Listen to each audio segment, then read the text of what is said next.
Well, I was very lucky to be a good friend of Dick Hyman.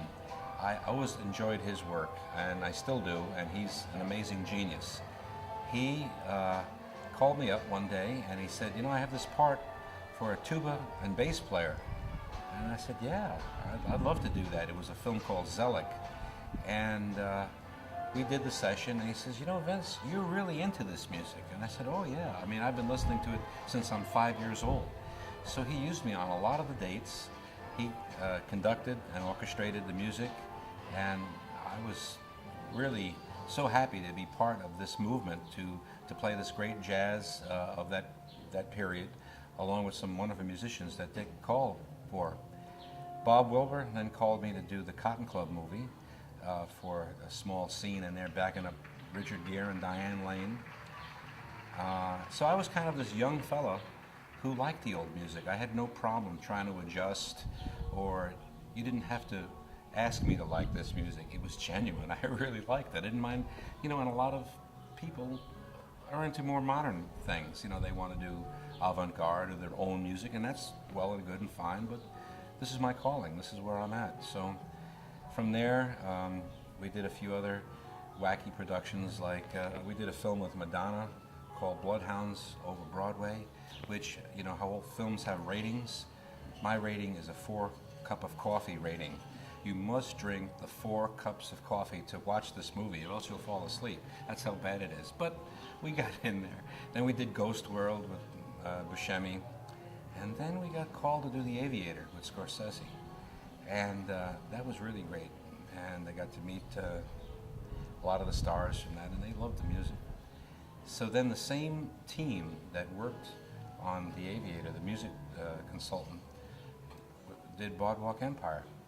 And they said, hey, we got this series coming up, and it's set in the 1920s. We need this old jazz. We need this band, you know. And I said, sounds like a good fit to me. So we have been working on that for 3 seasons now, knock on wood. We won a Grammy this last season, which I'm so proud to say.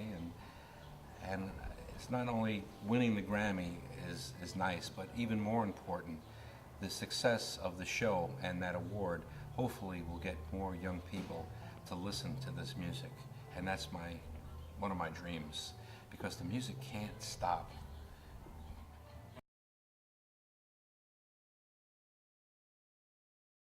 No, I really don't. I'd love to. I did about 10 years ago. I had this little mini tour in some colleges, and I got to tell you, it might have been more than 10 years ago. It might have been 15 years ago. Time is flying by so fast. And the time wasn't really right for students to listen to about vintage jazz and all that. And I think times have changed a lot. We find a lot more young people enjoying the old classic jazz as much as the avant-garde stuff, but they have more of an open ear. So I think my timing was a little off. I think I started that like 15 years too early. Who knew? You know, it's like the stock market. When do you sell? But anyway, with things like Boardwalk and The Aviator, and there's been a whole new interest in vintage jazz and stuff. And I can't say how much Wynton Marsalis has helped this cause.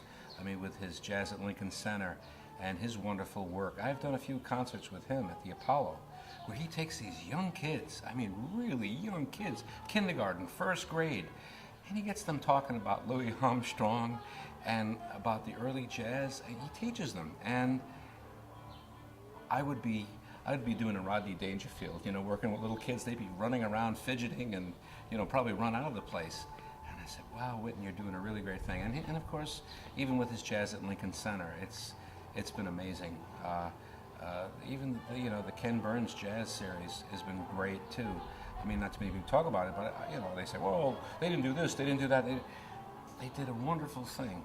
You could turn on your TV, and there was pictures of Louis Armstrong and Beck Spiderbeck and, you know, Count Basie. And no, they couldn't do everything, but what they did was great. And you know, so these are all good things.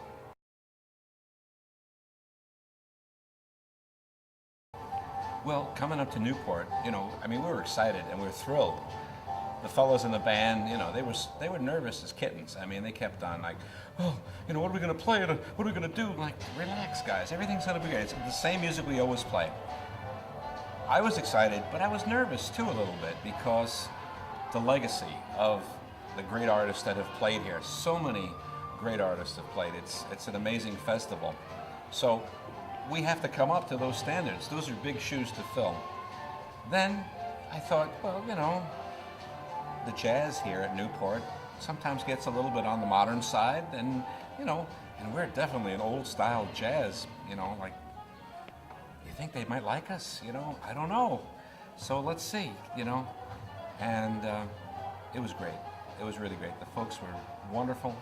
The audience, the whole production team was just amazing. The way they changed our set, you know, on and off. The sound people, they got it right from the first note. There was no feedback or any of that other baloney that we've encountered on some of these things. But we didn't have a sound check.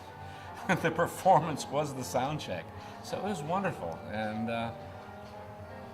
And just to hear all these other great artists, you know, it's wonderful.